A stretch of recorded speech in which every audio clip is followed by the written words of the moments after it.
আজকের রেসিপি কই বেগুন। এখন আমি লবণ আর হলুদ মাখিয়ে মাছটা ভেজে নেব।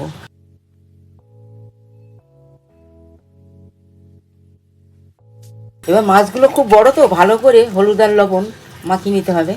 মাখিয়ে এটা আমি 5 মিনিট মতো রেখে দেবো, তারপরে ভেজে নেব।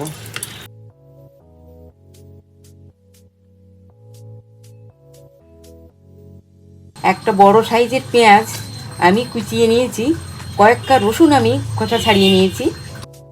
এটা আমি মিক্সিতে দিয়ে বেটে নেব। একটা বড় সাইজের বেগুন নিয়েছি কই বেগুনের জন্য, এটা আমি এবার পিস পিস করে কেটে নেব। বেগুন বড় বড় করে কেটে নিয়েছি। এবার আমি লবণ হলুদ মাখিয়ে বেগুনটাও ভেজে নেব।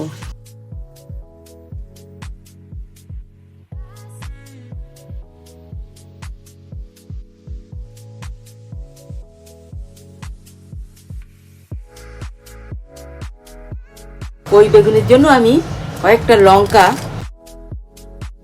1 চামচ গোটা ধনে, 1 চামচ গোটা জিরে, 1 চামচ সাদা তিল, আমি এবার এগুলো ভেজে নিচ্ছি, অল্প ভেজে নিচ্ছি। নিয়ে এটা আমি মিক্সিতে দিয়ে বেটে নেব।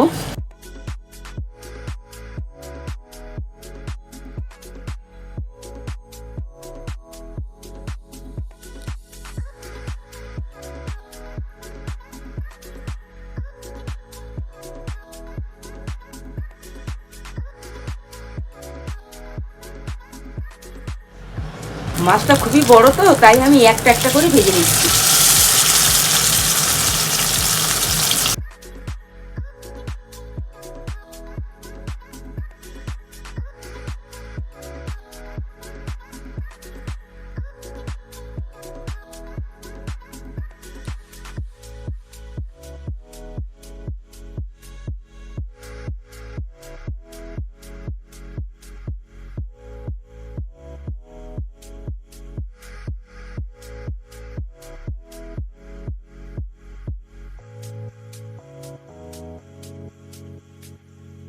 কালো জিরে ফোড়ন দিচ্ছি। এবার 5 ফোড়ন,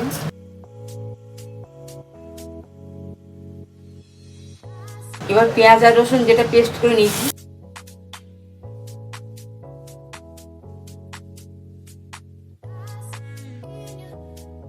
এবার হলুদ দিয়ে দিলাম।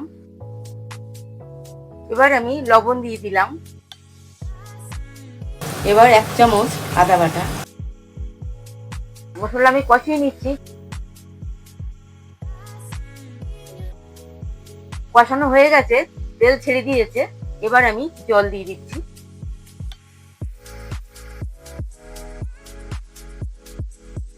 এবার ঝোলটা ফুটে গেছে, এবার মাছ দিয়ে দিচ্ছি আমি।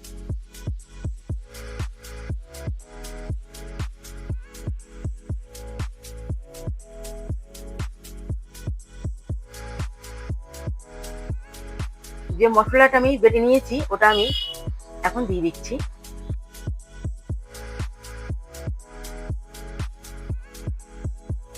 ঢাকনা দিয়ে আমি 5 মিনিট মতো ফুটিয়ে নেব। 5 মিনিট হয়ে গেছে, এটা আমি এবার নামিয়ে নিচ্ছি ঢাকনাটা। এবার আমি মাছটা কিছুক্ষণ ফুটিয়ে নিলাম। যে বেগুন আমি ভেজে রেখেছিলাম সেইগুলো এবার দিয়ে দিচ্ছি।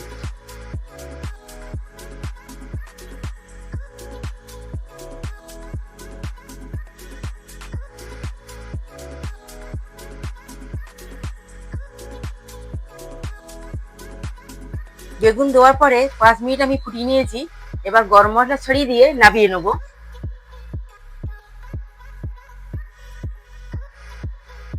গরম মশলা দিয়ে এটা আমি ভালো করে মিশিয়ে দিলাম।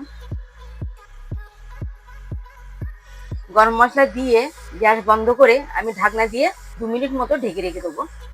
এটাও ঢাকনা নামিয়ে নিচ্ছি। আমার রান্না যদি আপনাদের ভালো লাগে, লাইক করুন, শেয়ার করুন এবং সাবস্ক্রাইব করুন।